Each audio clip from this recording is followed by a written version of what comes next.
There are dirty things, there were dirty things on the television.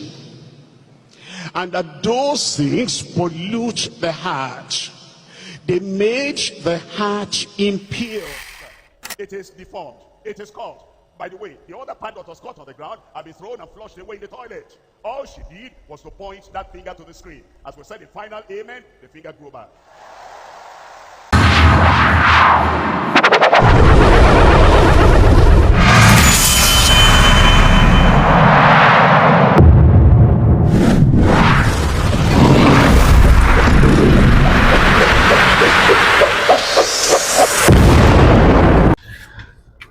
Mo kí gbogbo wa pé ẹ káàárọ̀, ẹ kúrọ̀lẹ́, ẹ káàsán níbikíbi tí ẹnì kọ̀ọ̀kan wà, níbi tí a bá wà, pé kí Olódùmarè kó dákun kó dábọ̀ kó wọn wà pẹ̀lú gbogbo wa.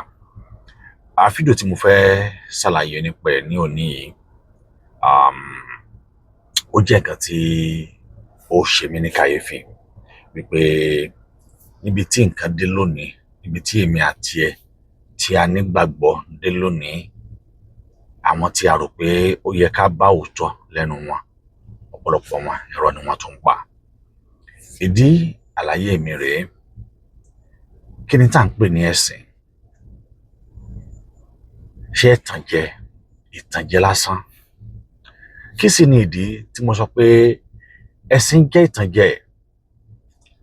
Àyàfi ẹni tó bá lè jókòó dáadáa, tó lè jókòó, tó lè wò ó wípé ṣé lóòótọ́ ó ní Ọlọ́run ló fún wa ní ẹ̀sìn àbí ìtànjẹ àti kó wa ní páńpámọ́ra. Ìtànjẹ àti mọ́ lè jẹ́ ká lè tẹ̀síwájú nínú ohun tí Olódùmarè tó fi jíǹkí wa. Yorùbá sì ní ìsíwò ìwòrìwò, ohun tá a bá dìjọ wò báyìí gígùn òun náà ni ó máa ń gùn. Máa fẹ́ kèmi àti ẹ ká kọ́jọ lọ wo fídíò yìí, máa wá ṣàlàyé nípa fídíò yìí torí ṣé rí tí wọ́n ń pè ní ẹ̀sìn kì í dẹ̀ sí àárín Christian nìkan ló wà o, the same thing ẹ̀sìn Muslim náà kankan náà ni, ìtànjẹ ni. The religion is a scam to me. Pẹ̀lú ọ̀pọ̀lọpọ̀ àwọn nǹkan tí èèyàn ń rí nísìn torí pé níṣe ni ọ̀rọ̀ máa ń sùn, ọ̀rọ̀ kì í kú ni. Àmọ́ kí n má gbà wá lákòókò jù, ẹ ká jọ lọ wo fídíò yìí. This ministry, many years ago, we emphasized and we re-emphasized and we preached it every time, and we made it, everybody knew about it. We said there are dirty things, there were dirty things on the television, and that those things pollute the heart. They made the heart impure, and because of that we discouraged watching television. We wanted to prepare people for heaven. Bàbá yìí sọ wípé kí àwọn ọmọ ìjọ òun kí wọ́n lọ ju tẹlifíṣàn dànù. Wọn ò gbọ́dọ̀ wo tẹlifíṣàn, wọn ò gbọ́dọ̀ wo rédíò, wọn ò gbọ́dọ̀ listen sí anything nítorí pé irinṣẹ́ èṣù ni. Èṣù dẹ̀ kìí ṣe ẹni bí ẹni re ní èṣù tilẹ̀ Yorùbá jẹ́, ṣùgbọ́n ṣàìtọ́n tí wọ́n tú sínú Bible òun ni ò dáa. Ó nítorí pé à ń prepare wọn láti wọ ìjọba ọ̀run. Ó ní wọn ò gbọ́dọ̀ lo ohun tó jẹ́ tẹlifíṣàn. Mo dẹ̀ rántí pé nígbà yìí ọ̀pọ̀lọpọ̀ àwọn tí wọ́n jí ọmọ ìjọ Àbákúmúyì yìí ni wọ́n mú tẹlifíṣàn wọn, ni wọ́n ẹlòmíì fọ́ dànù, ẹlòmíì ta tiẹ̀, ẹlòmíì mú rédíò ẹ̀ ó tà á. Kò sí ẹnikẹ́ni nínú ẹ̀yin tẹ́ ń gbọ́ ètò yìí tí ẹ ò mọ ìgbà tí bàbá yìí sọ wípé àníṣe gbogbo ẹnikẹ́ni tó bá ti ń wo tẹlifíṣàn o, sin ni, ẹlẹ́ṣẹ̀ ni. Ẹnikẹ́ni tó bá ti ń gbọ́ rédíò, ẹlẹ́ṣẹ̀ ni.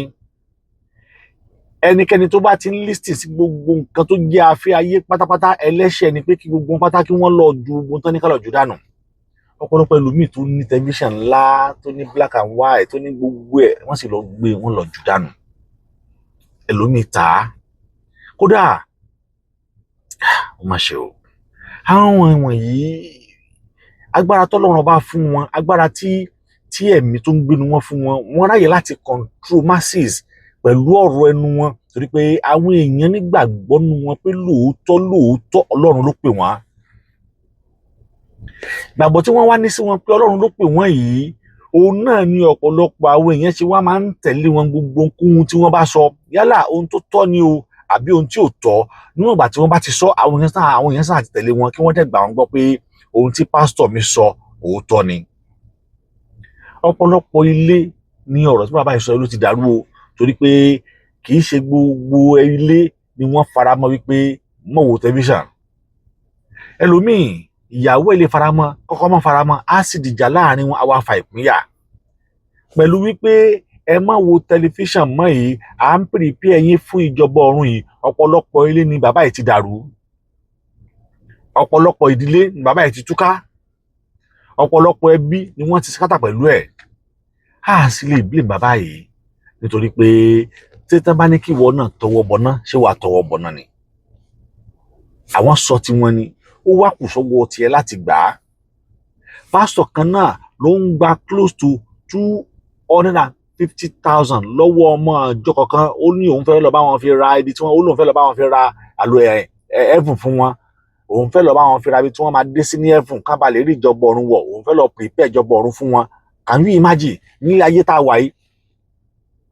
A sì ní 1980 o, a sì ní 1832 tún wà tó yẹ pé mo mú gọ̀ǹgọ̀sù ègìdà rẹ tó sì ní àwọn míì nínú ẹ̀sìn. Àwọn míì ti fi ẹ̀sìn bá yí ara wọn jẹ́.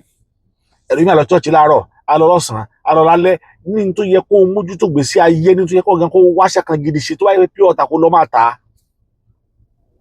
Ẹnu de mírèkù láwọn pásítọ̀ tí wọ́n lè ṣe mírèkù, àmọ́ tí wọ́n sọ fún pé àwọn ń ṣe mírèkù tẹ́yìn gan ò fojú rí. Ẹ wo bàbá yìí, pásítọ̀ Kúmúyì, ọ̀pọ̀lọpọ̀ àwọn nǹkan ni bàbá yìí ti ṣe o tó lòdì sí òfin àti ìlànà tí wọ́n àwọn ń tẹ̀lé, tá a mọ̀ sí ìlànà ti Jésù Kristi. Ṣùgbọ́n tí ọ̀pọ̀lọpọ̀ àwọn èèyàn rí tí wọ́n sì ń fojú fò dá. Àwọn èèyàn ò dẹ̀ fojú fò dá torí wípé tí wọ́n ń lò òun ló fà á. Àṣegbé tí gbogbo wọn ń lò òun ló fà á. Ẹ rí wọn pé wọ́n jẹ́ ẹni mímọ́ níwájú yín lọ́sàn-án, ṣùgbọ́n lóru àti nírọ̀lẹ́ ẹni tí wọ́n jẹ́ ẹni ìdàkejì ni. Wọ́n ń bọ ìṣẹ̀ṣe wọn, wọ́n ń bọ orí wọn, wọ́n ń bọ ẹlẹ́dàá wọn, wọ́n ń ṣe gbogbo tó yẹ kán ṣe bí ètùtù. Ṣùgbọ́n ẹni tá a bá ń sọ fún sìn, anirọ́ là ń pa. Wọ́n anirọ́ ni, wọ́n ní kò jẹ́jẹ́ bẹ́ẹ̀. Wọ́n ń tẹ̀, òun tàbẹ́là. Bàbá yìí ní pé ẹnikẹ́ni ò gbọdọ̀ wo tẹlifíṣàn, pé ó lòdì láti wọ ìjọba ọ̀run. Àwọn èèyàn dẹ̀ tẹ̀lé wọn, wọ́n dẹ̀ gbà wọ́n gbọ́. Àmọ́ mo tún ní fídíò míì tí mo fẹ́ ṣó fún wa. Eléyìí gẹ́gẹ́ ló wá ṣe mí ní kàyéfì jù láyé. Eléyìí ló wá jẹ́ kí n mọ̀ọ́mọ̀ wá ṣe fídíò yìí pé kí ló dé, èwo ni irọ́ lẹ́bù láti ba ayé èèyàn jẹ́. Ẹ wá ń parọ́, ẹ dẹ̀ tún wá irọ́ tẹ̀dẹ̀ ń pa yìí, ẹ dẹ̀ wà lórí pípùt, ẹ dẹ̀ máa pa irọ́ yìí, inú yín á dẹ̀ dùn. Irọ́ lẹ̀ ń pa. Ẹ jẹ́ kémi àti yín, ẹ jẹ́ ká tún jọ lọ wo fídíò yìí tí bàbá yìí sọ yìí. Pé ṣé lóòótọ́ òun náà ni tí bàbá yìí sọ òun lórí bẹ́ẹ̀. There was a lady that had one finger cut. She was trying to close the door, and then she banged the door on one of her fingers, and the finger caught a part of it and fell on the ground. In her pain and confusion, she ran to the hospital, and she said, "I need help." When they saw the hand, they said, "Where is the part that cut off?" And she said, "It's in the house." They sent somebody to the house and picked it up. They said they couldn't sew it again because it's taking some time. Then she went. Rí bí bàbá yìí ní ẹnìkan ń bẹ tí ó gé ìka ọwọ́ ẹ̀, gẹ́gẹ́ bí wọ́n ṣe kọ́kọ́ ṣàlàyé. Mo bá wọn sọ ni o. Ẹni yìí gé ìka ọwọ́ ẹ̀, ó wá lọ sí hospital, ó gbàgbé ìka ọwọ́ ẹ̀ sílé. Irọ́ number 1. Báwo lèèyàn ṣe fẹ́ máa lọ sí hospital ní tíkẹ̀ ti gé bọ́? The hand is already cut off, and then she is going to the hospital for the remedy, for the solution, and then she forgot the leftover. Apá tó ti gé tó ti dẹ ó tún wá gbàgbé sínú ilé, kò kò mú dání tó fi lọ sí hospital. That is irọ́ number one. Báwo lèèyàn ṣe máa gé ní ọwọ́ tí ọwọ́ èèyàn máa gé já tó wá ń lọ sí hospital tí ẹni yẹn wá gbàgbé the left one tó kù tó ti gé já wá gbàgbé ẹ̀ sínú ilé àwa kọrí sí hospital nígbà tó ń lọ sóò nìkan ló lọ. Ṣé family kankan ò tẹ̀lé? Ṣé ìgbà tọ́wọ́ ẹ̀ gé kò sẹ́nìbọ̀dì mi kò pariwo pé ẹ dákun ẹ gbà mí ọwọ́ mi ti gé o? Let's just reason. Ẹ jẹ́ ká jọ jókòó ká jọ wò wípé ṣé n táwọn àbáyé ń sọ yìí so make sense in this age tá gbogbo àjọ wà yìí. Kẹ́tù máa mú àràbù lẹ́bù, kẹ́tù máa mú irọ́, kẹ́tù máa mú kalẹ̀ fún wa. To another hospital, a Chinese hospital. They told her the same thing. She was very sorrowful. And then she came back home. She spoke to the sister leading the women there, the wife of the pastor. And eventually, they encouraged her. It's not sickness. It's just that finger is caught. And eventually, we're having a program here at the headquarters. There is power at the headquarters. And we're transmitting the program like we're doing tonight. And she said, here is my finger. It is deformed. It is caught. By the way, the other part that was caught on the ground had been thrown and flushed away in the toilet. All she did was to point that finger to the screen. As we said in final amen, the finger grew back. If that is happening, far away, when we cannot see face to face. Àmọ́ ibi tí mò ń lọ́kọ́ lélẹ̀. Now, ó wá dé hospital rèé, wọ́n á rí ọwọ́ yìí, wọ́n ní wọ́n ti gbàgbé the left one sínú ilé o, wọ́n á lè ṣe o, and then ẹ tún wá sọ ọ̀rọ̀ kan pé ó flush ẹ̀, ọwọ́ tó ṣẹ́kù ó wá flush ẹ̀ sínú toilet.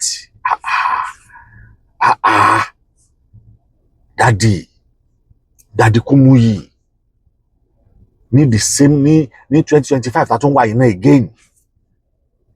Sì nígbà tó sọ fún wa pé ìgbà tó sọ fún pé tẹlifíṣàn ò dáa ká mọ̀ wò, sì nígbà yẹn mọ́ o. Tẹ ní tẹlifíṣàn, irinṣẹ́ àṣetọ́ ni rédíò, sì nígbà a tún ti wà the same 2025 lẹ́tọ́ sì ń sọ nǹkan báyìí fún wa wípé èèyàn kan gé ọwọ́ ó lọ sí hospital kò wọ́n rí kíní yẹn ṣe ó wá lọ flush ọwọ́ yẹn dànù. Nígbà tó wá flush ẹ̀ dànù tán kí wá ló wá ṣẹlẹ̀ sọ́tọ̀ òun tàn wá dúró sí di tẹlifíṣàn tí Pastor Kumuyi ti sọ lọ́jọ́ ọjọ́ sí pé gbogbo àwọn tó bá ti ń wò èṣù ẹlẹ́ṣẹ̀ ni wọ́n, òun prepare wọn fún ìjọba ọ̀run lòun ṣe ní kí wọ́n má wo tẹlifíṣàn. Inú tẹlifíṣàn ọ̀hún lẹ́nìyẹn wá dúró síwájú ẹ̀ nígbà tí Pastor Kumuyi ń wàásù, ó wá na ọwọ́ yẹn báyìí, ọwọ́ tó ti gé já, ẹnìyẹn wá na ọwọ́ yẹn báyìí. Pastor Kumuyi wá ń gbàdúrà, ọwọ́ tó ti gé já tí ò sí ń bẹ̀ mọ́, ọwọ́ yẹn bẹ̀rẹ̀, ọwọ́ yẹn wá wù padà. Ọwọ́ yẹn kí ni o, ọwọ́ yẹn wá wù padà. A lady that had one finger cut. She was trying to close the door, and then she banged the door on one of her fingers, and the finger caught a part of it and fell on the ground. In her pain and confusion, she ran to the hospital, and she said, I need help. When they saw the hand, they said, where is the part that cut off? And she said, it's in the house. They sent somebody to the house and picked it up. They said they couldn't sew it again because it's taking some time. Then she went to another hospital, a Chinese hospital. They told her the same thing. She was very sorrowful. And then she came back home. She spoke to the sister leading the women there, the wife of the pastor. And eventually, they encouraged her. It's not sickness. It's just that finger is caught. And eventually, we're having a program here at the headquarters. There is power at the headquarters. And we're transmitting the program like we're doing tonight. And she said, here is my finger. It is deformed. It is caught. By the way, the other part that was caught on the ground had been thrown and flushed away in the toilet. All she did was to point that finger to the screen. As we said in final amen, the finger grew back. Bàbá yìí ni ẹni yẹn dúró síwájú tẹlifíṣàn o, ọwọ́ òun wá wù padà. Olódùmarè o. Ẹ jọ̀ọ́ nínú chọ́ọ̀chì wọn yẹn, mo bẹ̀ yín ẹ bá mi táàgì gbogbo àwọn tó bá jẹ́ àwọn ọmọ ìjọ bàbá Pastor Kumuyi pátápátá sórí fídíò yìí. Nínú chọ́ọ̀chì yín yẹn ṣé kò sẹ́ni tó gé lọ́wọ́ ń bẹ̀ báyìí tó lè na ọwọ́ yẹn, ẹ má wulẹ̀ ẹ kàn tí ẹ lọ bá wọn ní, ẹ má wulẹ̀ lọ́wọ́ ẹ bẹ́ẹ̀ náà sáré tẹlifíṣàn ẹ lọ bá wọn pé bàbá ọwọ́ mi rèé o, ó ti gé o, kí wọ́n wá gbàdúrà fún kọ́wọ́ yẹn wá jìnnà báyìí kó bẹ̀rẹ̀ sí ní wù padà kí wọ́n wá ṣò fídíò ẹ̀. Àbínú chọ́ọ̀chì yín wọn ààrẹ ni tó mọ chọ́ọ̀chì yín tó bí coincident he or she had an accident tó lead sí pé wọ́n gé ẹsẹ̀ àbí wọ́n gé apá ẹ̀. Ṣé ẹni yẹn ti wà nínú church yín tó ti wá na apá àti ẹsẹ̀ tó ti wá nà tó wá wù padà? Tó ṣe kí ni tó wá wù padà? Àwọn nǹkan kan wà tó jẹ́ pé àwọn bàbá yìí wọ́n ń sọ tó jẹ́ pé tí ẹni tó ní làákàyè tó bá gbọ́ wàá mọ̀ pé ògidì irọ́ pátápátá àti ìtànjẹ ẹ̀tàn ìlọ́nilọ́wọ́ gbà òun náà bàbá yìí ń sọ. Ṣùgbọ́n nínú ìjọ tí wọ́n ti ń sọ torí pé gbogbo yín pátápátá ni wọ́n ti wà carried away, gbogbo wọn ni wọ́n ti lo tiwọn mọ́ṣẹ́, wọ́n á tún wọ́n máa shout hallelujah hallelujah, wọ́n á tún wọ́n pàtẹ́wọ́ pé that's miracle. Whereas níjọ́ tí bàbá yìí ń sọ̀rọ̀ yìí, àwọn tó wà nínú church yìí ò lè less than 5,000 tí wọ́n ń gbọ́n tí bàbá yìí ń sọ. Ṣé nínú 5,000 àwa rí ẹnìkan tó jẹ́ pé ó ní àrùn kankan lọ́wọ́ tó tàn lè jẹ́ pé èmi rèé o, mo ní àrùn lọ́wọ́ gẹ́gẹ́ bá yẹn sọ yìí náà, ó yá ilé ìtẹ̀sẹ̀ wá wòsàn? Ó wà ṣùgbọ́n ọ̀pọ̀lọpọ̀ wọn ni irọ́ tó jẹ́ pé gbogbo tí wọ́n kó jọ lónìí wọ́n fi èrú kó jọ ní. Gbogbo ọrọ̀ gbogbo ọlá tí àwọn pásítọ̀ yìí lónìí èrú ni wọ́n fi kó jọ. Wọn ò kó jọ lórí òtítọ́ àti òdodo, wọ́n kó jọ wípé nígbà tá rẹ́sẹ̀ wèrè tẹ́ ẹ̀ bú, ṣé tí èèyàn gílẹ̀ wá fẹ́ bù? Bàbá yìí náà ló kọ́ yunifásitì tí àwọn tí wọ́n dá owó yunifásitì, àwọn ọmọ ìjọ tí wọ́n dá owó yunifásitì, àwọn ò lè rán ọmọ wọn lọ síbẹ̀ because of as in the school fees alone is extremely expensive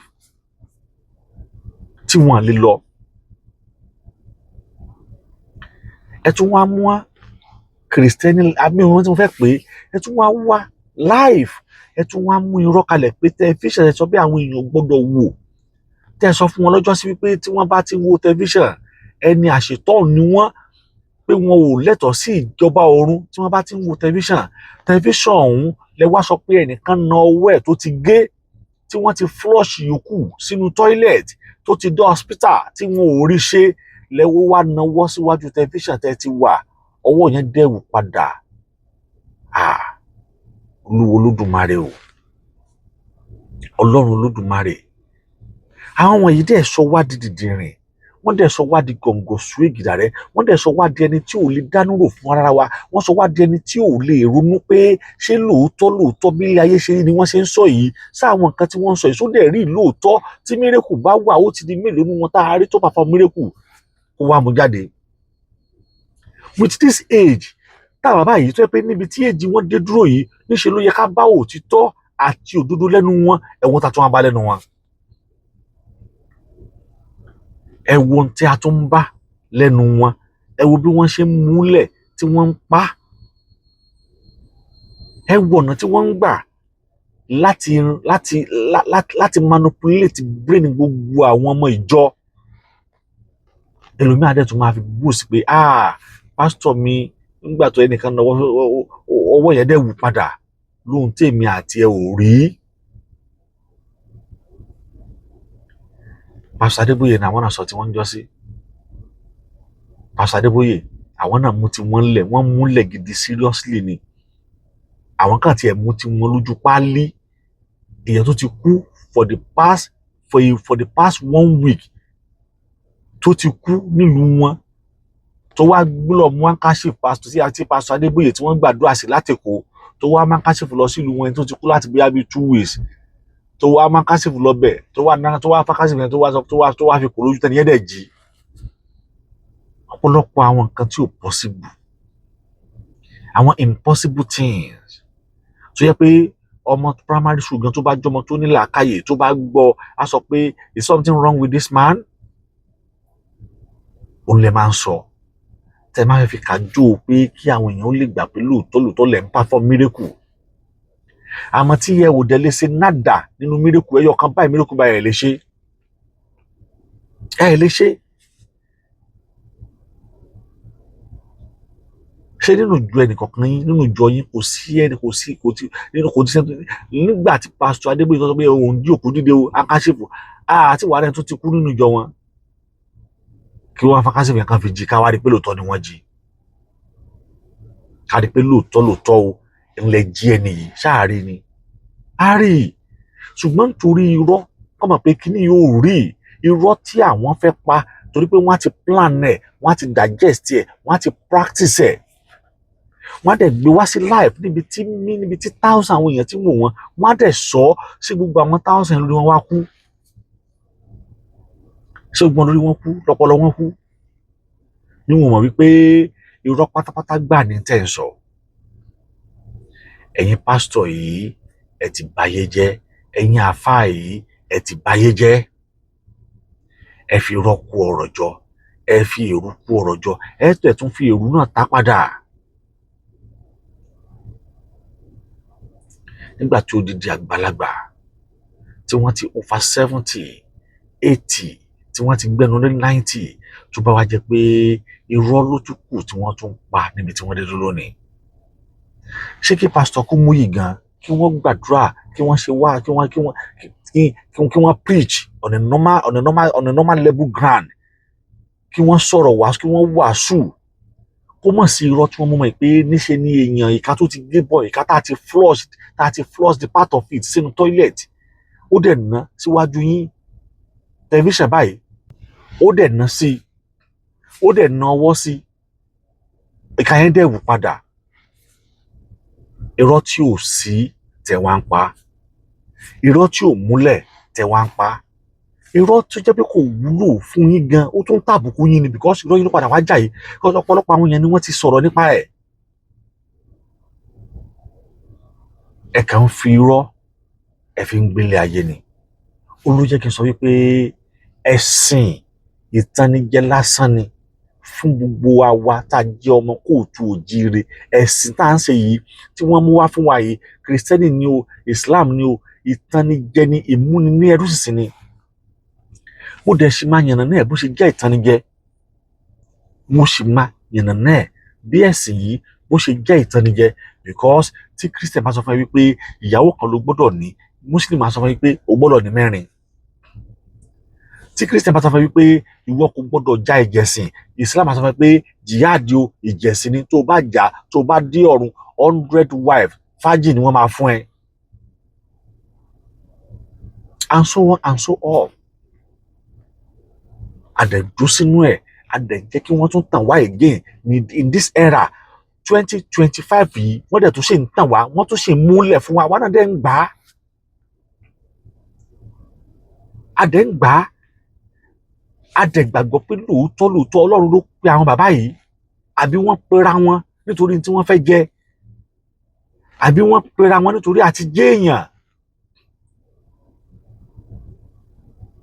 ṣùgbọ́n wọ́n ti lo agbára tí kìí ṣe agbára Ọlọ́run agbára tí kìí ṣe agbára Jésù tí wọ́n gbé dání wọ́n ti lò láti lè kéde gbogbo àwọn ọmọ ìjọ wọn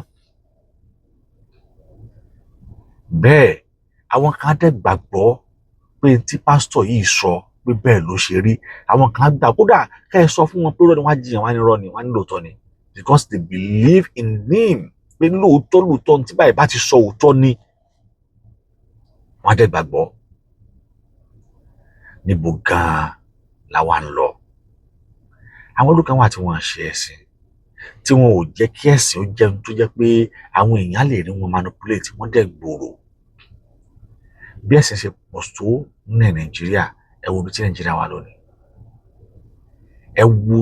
ẹ wo the rate tí Christianity ṣe pọ̀ tí church ṣe pọ̀ wọ́n ra jeep wọ́n ra gbogbo ẹ̀ wọ́n ra jet wọ́n gbàgbọ́ pé Ọlọ́run bá wà ṣé ipò tó yẹ kí Nàìjíríà ló wà yẹn ṣé ìlú tí Ọlọ́run bá dúró sí ìlú tí Ọlọ́run bá dá ìlú tá a mọ̀ pé Ọlọ́run pé gbogbo àwọn pásọ̀ tàbí àwọn pátá Ọlọ́run pé so yẹ kó rí bí Nàìjíríà yẹ kó rí bó ṣe rí hùn China tí Ọlọ́run ò pe àwọn èèyàn kankan China tí Ọlọ́run ò pe àwọn èèyàn ó ní ọ̀pọ̀lọpọ̀ àwọn pásítọ̀ tọ́lọ́run pé Nàìjíríà ń sá lọ láti lọ ra nǹkan láti lọ ṣe ẹ wo bí China ṣe ń lónìí ẹ wo Nàìjíríà ẹ wá compare síra wọn according to statistics Nàìjíríà ní the second largest country tó ń pray jù lágbàáyé Nàìjíríà ní the second largest country apart Pakistan number 1 Nàìjíríà number 2 ẹ wo bí tí wọ́n wà.